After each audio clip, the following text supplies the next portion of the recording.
words of my lips and the meditation of my mind be acceptable before you, O Yah, my rock and my redeemer. Hallelujah. Hallelujah. First and foremost, giving all honor and glory to the God of our forefathers, the God of Abraham, the God of Yitzchak, the God of Yisrael.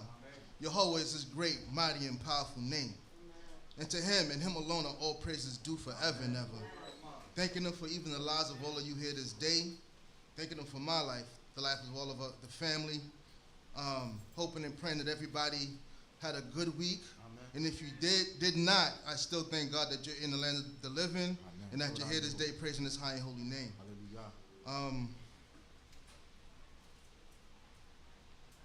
I'm just trying to figure this out because the page that I have to read out of is ripped.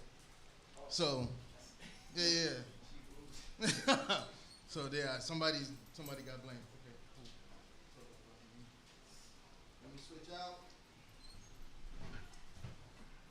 But besides that, how's everybody doing today? God is good. Making the most high for this past week. Has been a busy week for a lot of us.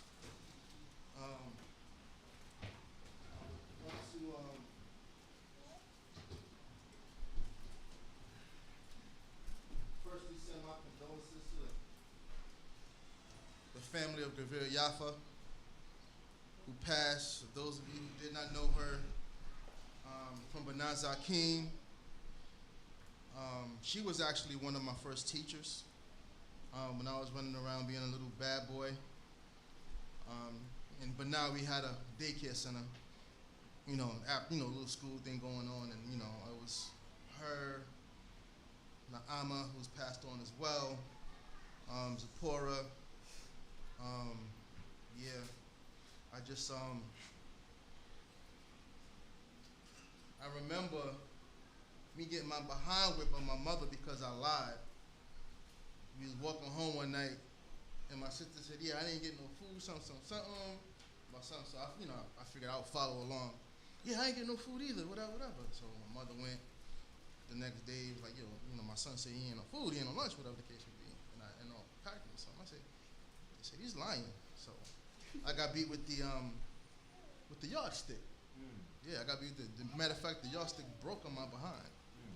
But you know what? I value those times because it taught me not to be a liar. I value parents and people who can, because now you can't touch nobody's child. But that wasn't a thing back then.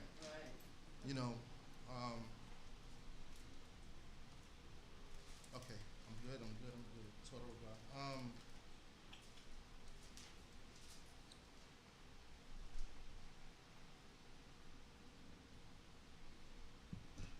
I would also like to send my heartfelt appreciation, thanks, and admiration to everybody who put me to the side on Unity Shabbat to just discuss and give me some encouragement about teachings and how well we have been doing. I thank you all. I thank the Most High God for blessing you with the ability to come before us and even give us those accolades, because what those do is they encourage us. They encourage us to be better, right? I don't believe in standing still. I don't believe that we have arrived, but I believe that we have a lot of work to do, and with your support and encouragement, it shows that we can get across. But with that, I want to get into this lesson. Some of the things I'm going to say today will pinch a little bit, but you'll get over it because we always do. God is good, but sometimes we have to have some of the hard lessons in life. There's 2 chapters of quick. We will be doing Psalm 63 and Psalm 64. Brothers and sisters, I don't know, some of y'all are young inside this room. I don't know if you remember this song called "I Didn't Mean to Turn You On" by Shalom. That was the jam. That was the jam. I remember watching the video with the King Kong pop locking and breaking, and Sherelle singing, and Sherelle had a beautiful voice. Then I remember all of a sudden looking on TV one day, and some white guy did the song over. I forgot that he passed away recently, a couple of years ago. But and I'm like, what's this? I told you not to tease, I told you don't. I'm like, this is whack. And those of us who know the original song knew that that was the jam. And I'm saying to myself, who's responsible for this? Now, being older, knowing how the music industry works, people, the record company has masters that they can sell off and license to other people, X, Y, and Z. But you know that there's some people who don't know who Sherelle is, but know who that guy is, because he's European. Don't know that the song that Sherelle made is 10 times flyer, funkier, better, whatever, than what this guy did with the girls that couldn't dance, and he had to. Y'all remember that? Brothers and sisters, I want you to be aware of optics, right? Because sometimes what you see is not the truth. The truth is much deeper than the surface that you see when you first either hear about something or see something. A lot of y'all don't know, right, that there was this song called I Got the Power. Y'all know the popular version, right? This guy, and I will attack, and you don't want that. Right. And that was the whack version. Yes. Chill Rob G's version was the version that was the real version. And I'm like, Chill Rob G's lyrics were better. His video was better. How did we get to this? Right? Now, in this case, the people that jacked it were black, but it was the same thing. But oftentimes, we'll hear something and believe that what we hear is reality. And it's not. Sometimes if you want the truth, all you got to do is ask the right questions. You got to dig a little bit deeper if you want the reality of a circumstance. When you read about David now, and when we read the Psalms concerning David, you have to reflect on David's life. Oftentimes we just read it because he's just talking about, he's praising the Most High God for a reason, because he's usually in a bad situation. He's usually in some type of dilemma where he needs God. Right. That's why he's praying and said, you know me, God, I'm your servant, whatever, be with me, guide me, teach me, protect me, all of this stuff, because that's what he actually needs. We glorify David, we love David. We love the fact that David was a man after God's own heart.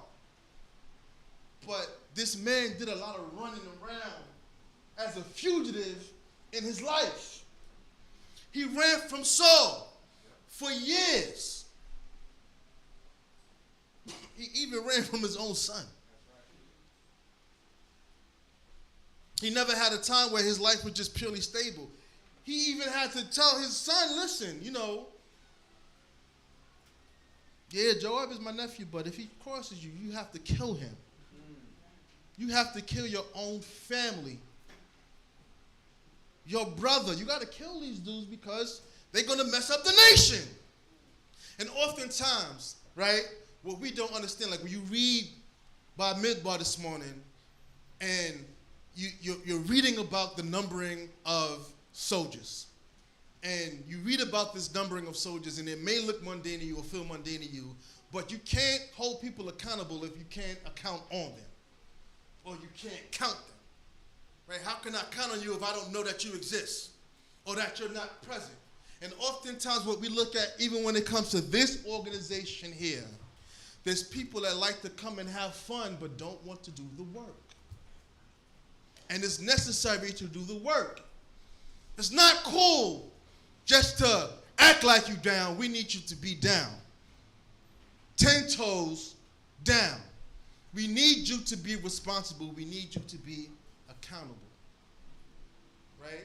Because it's not enough just to shake my hand and act like we cool. It's not enough. This is an organization. And to be a part of anything, even to be a part of a game, you got obligations. When you go to work, you got obligations. There's things that you're obligated to do, to say that I work for Bear Stearns or I work for Chase Manhattan. There's things that number one, you're obligated to come to work on time. If you want to check. You're obligated to follow the rules of that organization. If they say don't dress that way, then you don't dress that way. But you know that you will have to follow those rules if you want to get your paycheck and pay your rent and your bills and everything else. So I want us to get focused on how David went about writing the Psalms, because a lot of the Psalms have strong dualities with them, right? The dualities that they have is he tends to reference God, ask things of God, but at the same time, David did not hold his tongue when it came to his adversaries. And I know sometimes it may be hard for us in our mind to pray against people, but David did that, right? And then there's reasons why David prayed against certain people. Mm-hmm. Let's look at the book of Psalms, chapter 23. Let's start from the beginning. 63, excuse me, brother. I'm getting lost. We're in the book of Psalms, chapter 63. A psalm of David when he was in the wilderness of Yehuda. O Yah, thou art my Yah, earnestly will I seek thee. My soul thirsteth for thee, my flesh longeth for thee, in a dry and weary land where no water is. So have I looked for thee in the sanctuary to see thy power and thy glory. So, when it talks about that thirsting for the water, it's not talking about literal water, right? It's talking about the desire to get those blessings from God because he needs them now. And he says, so have I looked for thee in the what? The sanctuary. Right. Places like this. God's house. Right? So, this is us. We know that we have a place. We don't care about the place, but we like the optics that come with the place. Low tov. Because if this goes away, then what we're going to do? If all of these places go away, then what we're going to do? Now, mind you, it's not about having an opinion of things that go wrong in a place, but it's about problem solving. Mm-hmm. In my leadership classes, right, I noticed that it allowed me to have some growth when I got my master's degree. And it wasn't because I was getting the master's degree. It's because they were talking about things, and I see, like, you know, these white people, they know a lot, right? But I see why, because they take the best of information and they apply it. One study we did was, it was called Ways of Seeing, right? And commercialism, before commercialism, was a little bit different. You know, just to give you a little brief, when you saw black people on television always dying and being killed in the first, that was actually purposeful. Absolutely. It was intentional, right? Because American society has addiction with black death. This is the reason why, you know, it wasn't just went to jail or when we got found accused of being guilty of anything that we would just put to death. We always had to be made a spectacle of. Like, you had to burn us and hang us up or whatever. They're addicted to that process, and white supremacy is a very addictive process. The same way they're addicted to rape of black women, right? And this is the fear that they had so much of us being free, because they thought that we were going to do to them what they did to us. So in this class, they talked about ways of seeing. And the ways of seeing, and they were discussing how when you were looking at certain pictures for years, right? This is before television, whatever, just regular paintings. They would always show a black person in a subservient stance. Mm-hmm. Go back and look at some of these old paintings. Look at paintings of George Washington. He has a servant that was black guy with a turban on, right? I forgot his name, but you'll see in all George Washington pictures. And he's always behind George Washington, like smiling, like he's happy. Like he's a happy Negro being a slave. And they give you these optics because they want you to believe what you're seeing. The women are always naked. Right. Even though some of these painters were Muslim and Arabic painters, the woman always is there. Either she has one breast out or she's totally naked or whatever the case. Because this is what the people wanted to see and wanted to get you to believe that was going on. Even when it came to Egypt years ago, you always saw Pharaoh, even though Pharaoh lost the war, his picture would show him being a conqueror because they want you to believe in certain things based on the imagery that you see. So in this process, right, you're watching all of these things happening through time. All it did was evolve. How many of you heard of this movie called Birth of a Nation? Birth of a Nation couldn't have dropped at a worse time for black people because we were in the middle right after the Civil War. The South lost, but they really won. The heat of Jim Crow, and all of a sudden you have this movie about the birth of the Ku Klux Klan because you got white actors in blackface pretending to rape white women. And people are absorbing this like, yeah, this is what's going on, this is what's going on. You have to be careful of the things that you hear, take in, and that you see. Right. Social media is some of the worst propaganda to exist. Matter of fact, people, if your mind is not right, some people are actually ending their life because of what they see on social media. Yep. Like, oh, they're bullying me, they're making me feel bad, and then they want to go and kill themselves. I'm like, turn it off. Yeah, but our generation is a little bit different because we didn't have it. For them, a lot of people, that's life. Your clicks is life. How many people like you is life. Those optics that you need, that superficial gratitude that you need to get from people becomes life to you because you don't have the essence of God in you. So know that there's things that are more important than how many people like you in a day.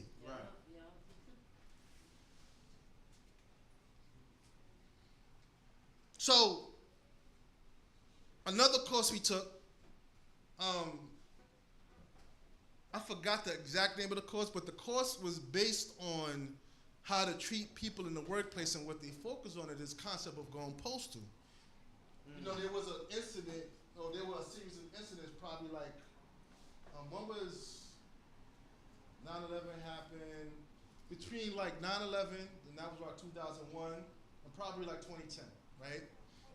They noticed there was an uptick in people, what they call going postal. That term was kind of reserved because people would, they used it for the post office, but it was a whole bunch of people that were going into their offices, killing everybody. Right? They always killed their boss. Funny. They always killed their boss, but they would, kill the people that either would pick on them and do things to them or whatever, and and the study was around, well, why do people snap? I'm going to tell you something very basic, but it's something that people don't practice. People don't know how to treat each other right. That's the basic reason why people was going and killing other people off. You don't know how to treat people. You work with a person every day. You don't know what they're going through in the inside, what their home life is like, what they've been through, what traumas they've been through. But you up there talking about, hey, look at the Negro come through inside the door and stuff like that. Or look at John, he looks whack or whatever. Or look at Ann, she's fat. This is not. And you may think it's funny, but there are people who are adults with a grade school mentality. And I fought, and I'm going to keep on fighting because a lot of my teachings throughout the years in Israel was us fighting against that grade school mentality.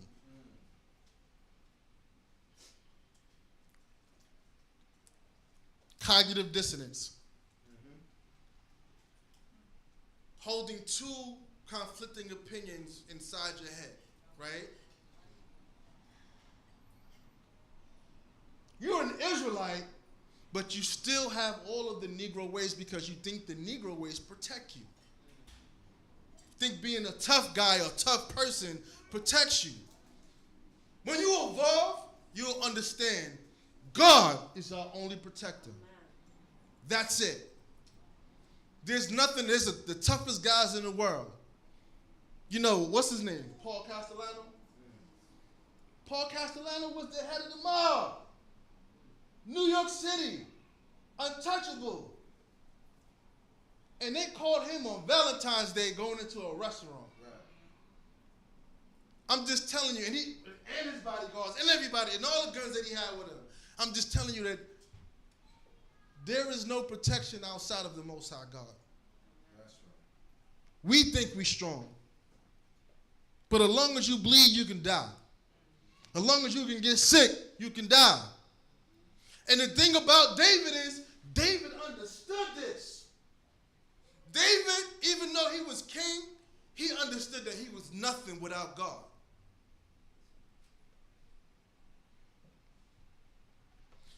So just to get a picture of how optics work, right? Because it feeds our mind. We just, we go into things and it's a sad thing, but we don't like the truth. They say the lies spread faster than the truth, and we love lies.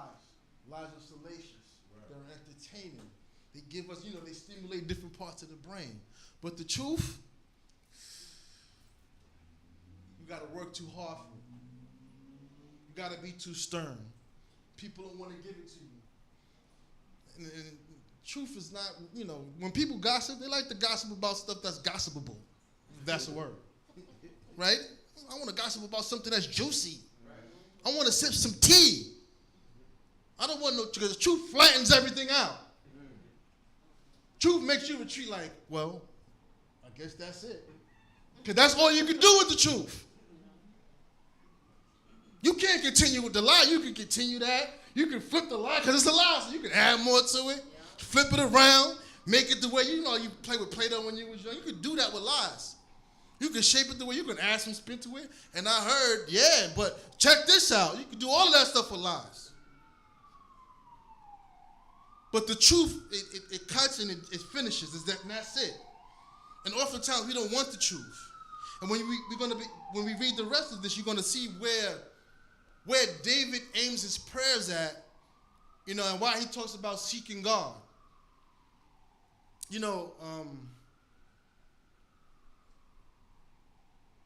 A challenge that usually exists with all of us is that we have a problem letting God be God.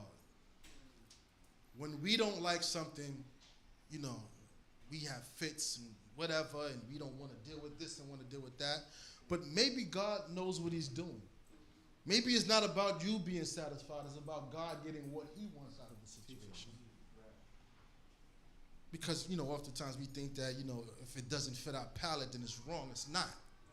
It just doesn't fit your palate. This is something coordinated by God. Tumshi. Verse 4. For thy loving kindness is better than life. My lips shall praise thee. So will I bless thee as long as I live. In thy name will I lift up my hands. My soul is satisfied as with marrow and fatness, and my mouth doth praise thee with joyful lips. When I remember thee upon my couch and meditate on thee in the night watches, for thou hast been my help, and in the shadow of thy wings do I rejoice. My soul cleaveth unto thee, thy right hand holdeth me fast. But those that seek my soul to destroy it shall go into the nethermost parts of the earth. So I want to stop there. And as I said, it has this duality with it. He's talking about the mercy of God, and it's beautiful. David was a beautiful poet, a beautiful songwriter. He talks about love and kindness being better than life. There's people that live, but they're not alive. Right? And I could think about myself because I'm the best knower of myself. I think about where would I be without God's mercy and his loving kindness? Right? It's something is almost a necessity in life, like eating, and breathing. Because we live in a world where we see so much destruction. And it's not that you can't get destroyed either, because you're not perfect. Your sins are there where, hey, if God decides to check you out, you can be checked out. But the only thing we have is the fact that God is merciful. You ever been restless one night and you had to pray, and then after you prayed, you were able to go to sleep? Sometimes, because you can pray and still feel restless. But sometimes the fact that you were able to get that ease off is that God is answering you and giving you comfort at that time to show you Don't worry, I'm here. Almost like your mother when she caresses you when you were a baby. So when we know that God is there in existence, we should thank him for that. Because there are a lot of people that don't have God present in their life. And they just live aimlessly.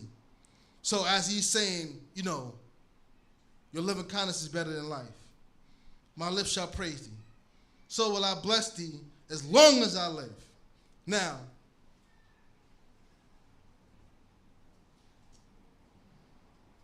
I know some of us from time to time we err, right?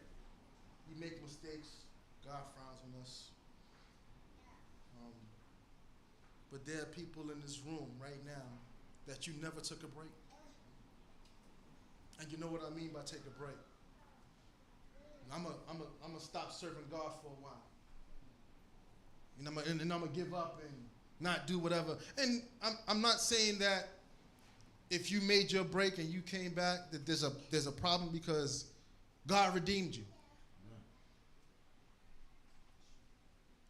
But when you can testify and say, since I've known who I was and since I've known who God was, I've never been outside of the realm of his mercy or the realm of his word.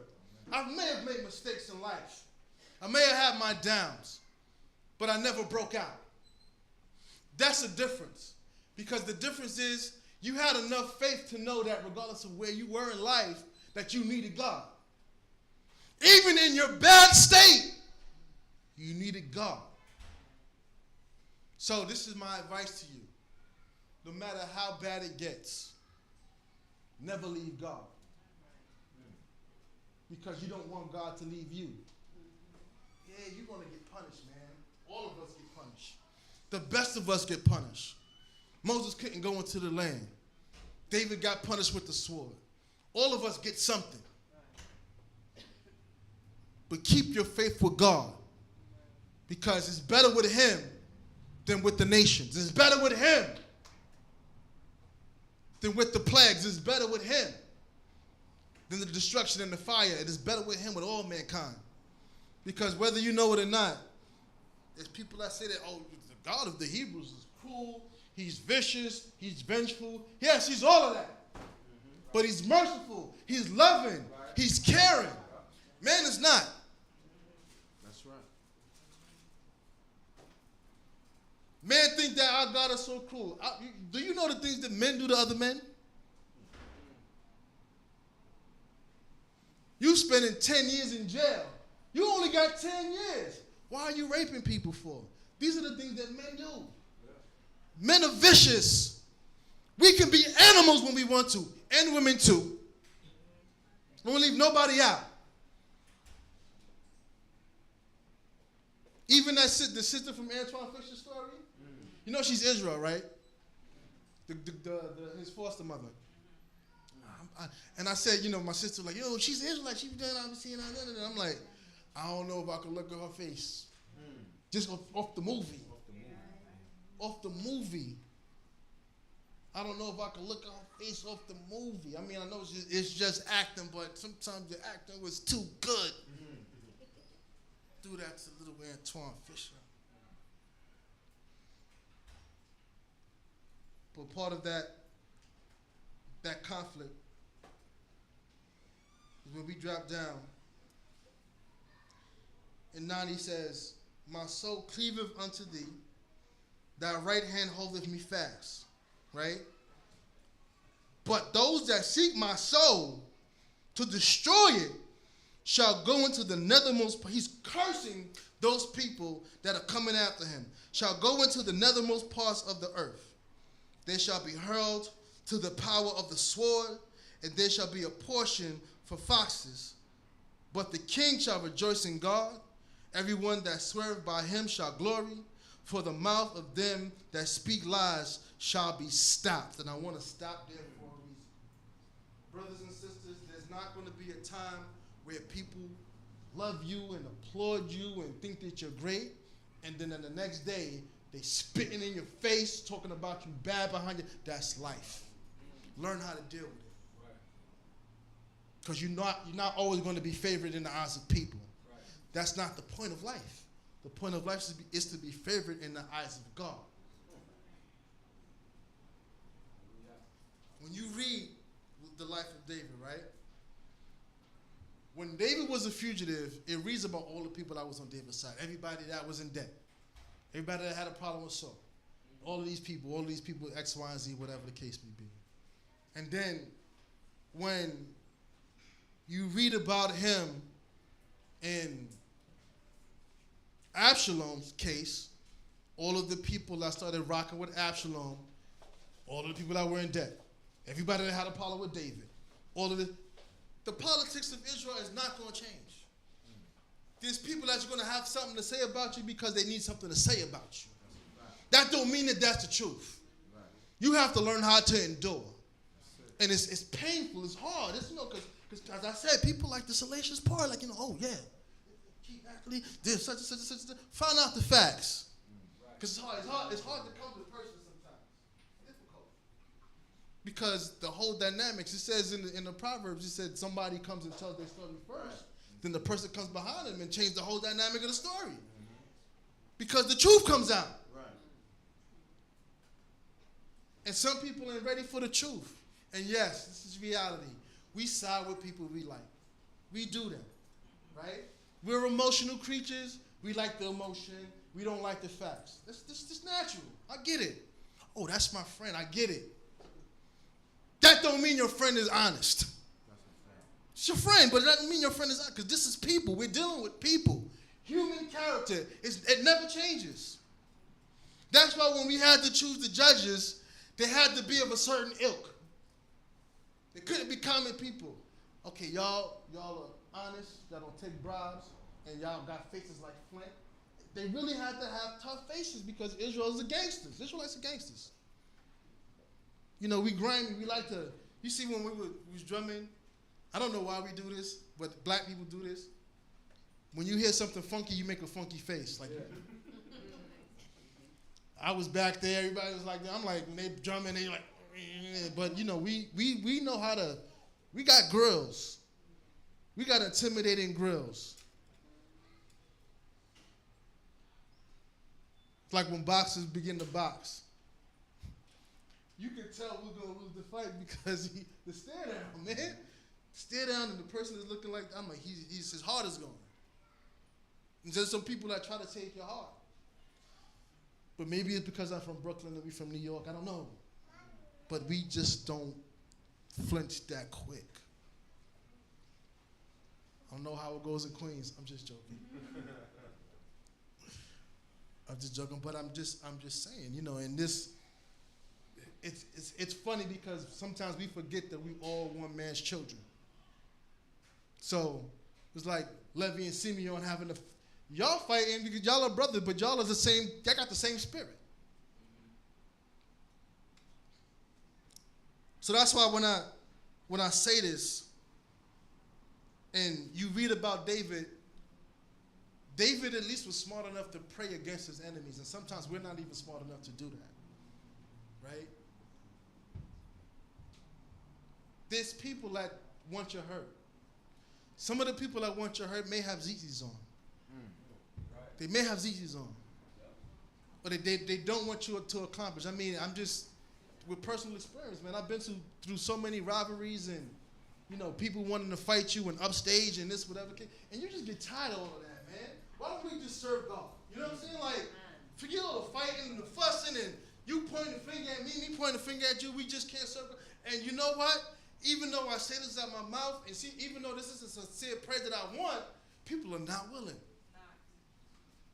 They're so obstinate that, listen, they'll die before they relent. This is part of human character sometimes too. But this is the reason why some people had to die when they wanted to fight against Moshe. Korah and that company had to die because they were given chances to get out. Moses pleaded with them, please, brothers, don't do this. I mean, brothers, well, we're from the same tribe. Don't do this. We don't have to fight.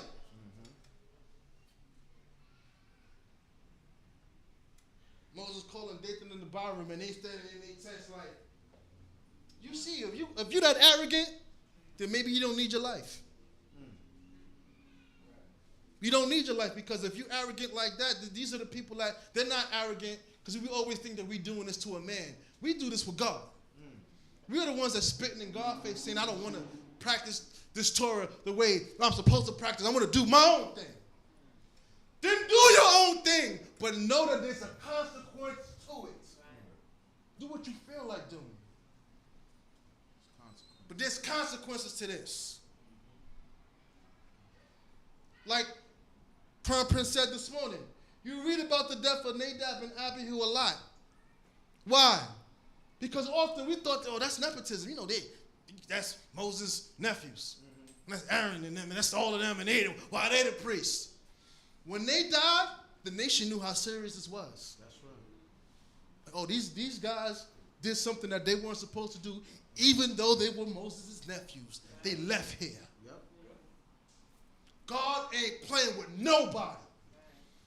Not even now. If you come up on this Mizbeach Tefillah, don't come with an agenda to be validated. Right. Don't come for optics. Come to have a positive impact on God's people. Amen. And to praise his name. That's a fact. Because that's our job.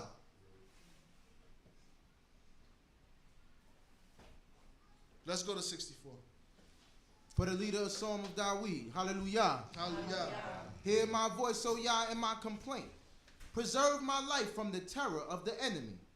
Hide me from the counsel of evildoers, from the tumult of the workers of iniquity. You know what? This is funny, right? How many of you in this room found out that you are the center of a conspiracy, right? Center of a conspiracy, but you didn't even, like, it came and went, and God protected you from what they intended to do to you, and you didn't even know that it was going on when it was happening. I remember Yahweh told the story. He said people were trying to get at him, and he was like, running, and they just looked up in the air and just decided not to press him. He said, you from New York, when guys is trying to do their thing to you. And, he didn't know what it was. People say it's the angels. But he said, I don't know. I just said they looked up and they bounced. And I say that to you all because when it happened to me, this is the feeling that I had, right? I was shocked and I was enraged. But I thank God. Because whatever happened, like why you mad for is done. Glorify God. That's it. Because we mad like we want to go after people now. The conspiracy was 5 years ago. Your name was being joked. Yeah, your name was being, but you wasn't none the wiser. You didn't even know what was going on. Mm-hmm. And you mad now after God protected you from everything that people conspired against you. We didn't know what was going on with Balak and Balaam. We were just being arrogant and arguing with each other and fighting, but as we're doing that, people are conspiring against us. Mm-hmm. But at the end, they got the best of us because they set up that whole bar PO situation. Like, I know what they like. I know what you got to do to get them to betray God. You shake a little bit of tail in front of them and they gone. But so that we understand that,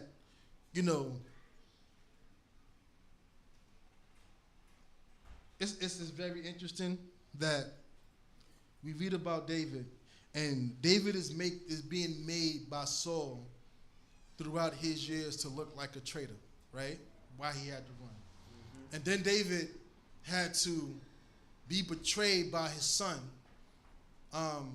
who wanted to compete with him for the throne. Mm. What you find interesting about Shaul and King Shaul and Absalom is that as Shaul is hunting down David and giving the world the perspective as if he did something wrong, it was Shaul that was betraying God. That's a fact. It's Shaul who betrayed God. It's Shaul who chose not to listen to God, and this is the reason why he's being replaced. Most people don't know that part of the story. They just know that, oh, David is the rival. David is this and David that. But in reality, it was Shaul was the one that was not listening. The Shaul, the one that was being arrogant. Shaul was the one that God had to tell him, listen, when you were small in your own sight, I lifted you up. I made you somebody, and all I ask from you is obedience. Couldn't do it because the people. I had to give the soldiers some food and stuff like that, and they ate with the blood, because soldiers are just. You're in charge. And part of what I find funny is,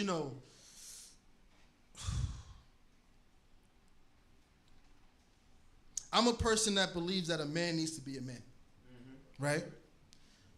I don't believe in the optics of American society at all, because the optics of American society has us going backwards, right? But I do understand that we live in a time of social engineering, and black people have been social engineered in this country beyond anybody, right? They will empower our women over the men to pull the rug underneath our women's feet at the same time. Like they always at one time we were the fastest growing incarcerated people in America, and that was black women. So what are you doing? You just trying to destroy our ability to have families, reproduce, to be a nation, to rival you. So when you try to give people this understanding, it's hard for them to get out of the indoctrination that has been imposed on them. The same way it's hard for people to stop believing in the white JJ.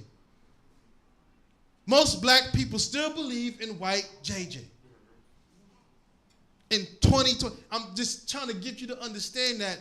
Think about what they're trying to do to you to destroy you before you make a decision with your attitude and with your emotion, because God comes first. Torah is our binding factor. Torah is our gift. Torah should be considered first before anything, before your own emotions. Torah has to be considered first. It has to be. Because it alleviates your ability to make bad decisions if you follow Torah. I'm not into all the gender competition. I'm not into none of that garbage. Serve God and do what's right. Everything will come into play. This is not a race. Our job is to honor God. Honor God as a woman. Honor God as a man. Honor God as a young person. Honor God as an old person. Honor God if you are a chief or a layman. Honor God if you're a doctor or a lawyer. Honor God. And everything will turn out good. I want the reader to go to, stay here. I want the reader to go to Isaiah 3.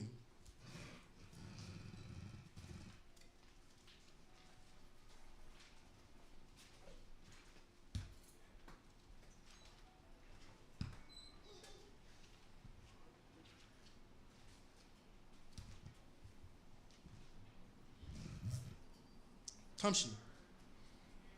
The book of Isaiah chapter 3 verse 1, hallelujah. For behold, Yahweh of hosts, doth take away from Jerusalem and from Judah stay and staff, every stay of bread and every stay of water, the mighty man and the man of war, the judge and the prophet, and the diviner and the elder, the captain of 50 and the man of rank, and the counselor and the cunning charmer, and the skillful enchanter. And I will give children to be their princes, and babes shall rule over them. And the people shall oppress one another, every man his fellow, every man his neighbor. The child shall behave insolently against the aged, and the base against the honorable. For a man shall take hold of his brother of the house of his father. Thou hast a mantle, be thou a ruler, and let this ruin be under thy hand. In that day shall he swear, saying, I will not be a healer, for in my house is neither bread nor a mantle. He shall not make me a ruler of a people, for Jerusalem is ruined, and Yehudah is fallen, because their tongue and their doings are against Yahweh, to provoke the eyes of his glory. The show of their countenance doth witness against them. And they declare their sin at Sodom, they hide it not. Woe unto their soul, for they have wrought evil unto themselves. Say ye of the righteous that it shall be well with him, for they shall eat the fruit of their doings. Woe unto the wicked, it shall be ill with him, for the work of his hands shall be done to him. As for my people, a babe is their master, a woman shall rule over them, and a woman rule over them. O my people, they that lead thee cause thee to err and destroy the way of thy path. I want to read that because I want to analyze something. I don't want y'all to focus on women. I don't want y'all to focus on babes. I just want y'all to babes. I want y'all to focus on the fact that we will be existing in a state of chaos because we lost our family values and we have no structure as a people. We have nothing. Our leaders are being killed. Everybody is their hand is against one hand is against the hand of his brother. We don't have any sense to understand that we're being destroyed and we're proud of it. That's the problem. We're proud of it. So as we go and we read this and we read all the chaos and how everything is going to be lost and there's going to be no prophets, there ain't going to be no leaders, nothing's going to happen, and the people that rule over you are the ones that cause you to err, because if you don't comply with what they want, they'll call the cops on you. And you'll be in jail. And come back out and can't get a job and can't vote.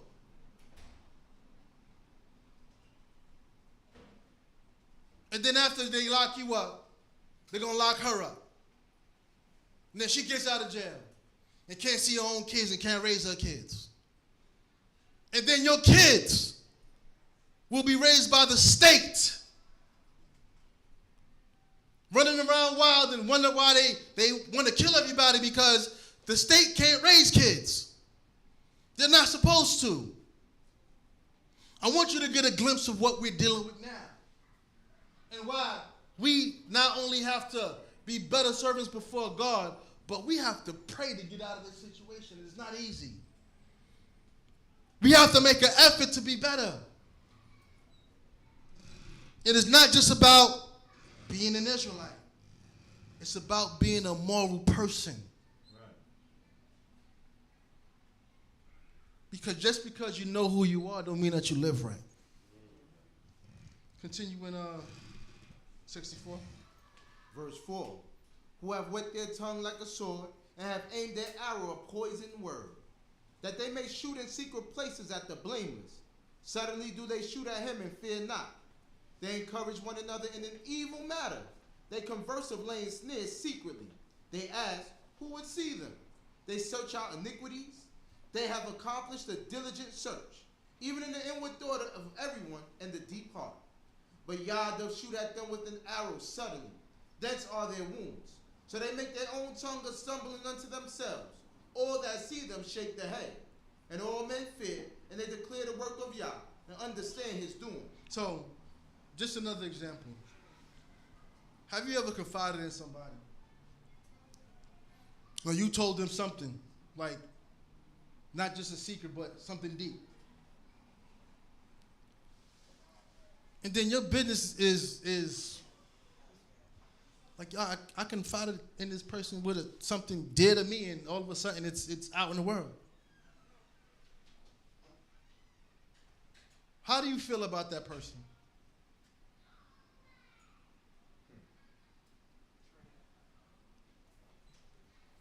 But even more important, would you do the same thing? What I begin to notice is that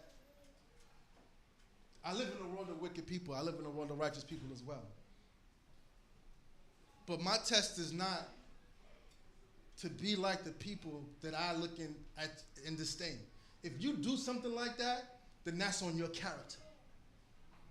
If anybody confided in me about anything and I let it out, that's wickedness upon me. But if I have a righteous character, even if I don't like you, we may have a falling out. But if you gave me a secret, then I have to keep that secret, because that's a part of righteous character. It has nothing to do with you. And I told Nath this, and he went to tell all my business, and da-da-da-da-da. No, because you didn't tell me. You told me certain things in confidence. Right. So my responsibility, even if me and you may not speak ever again, but my responsibility is to keep what you told me in confidence. And confidence, because that's part of righteous character. It has nothing to do with you. So when you read about this, and like I said before, they converse of laying snares secretly. Like, we got a plan for him. We plotting against him.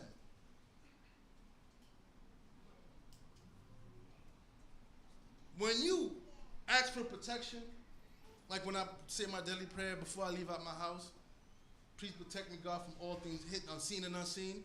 These are the things that are unseen. People who want you, want to see your demise. These are things because you don't know what's going on.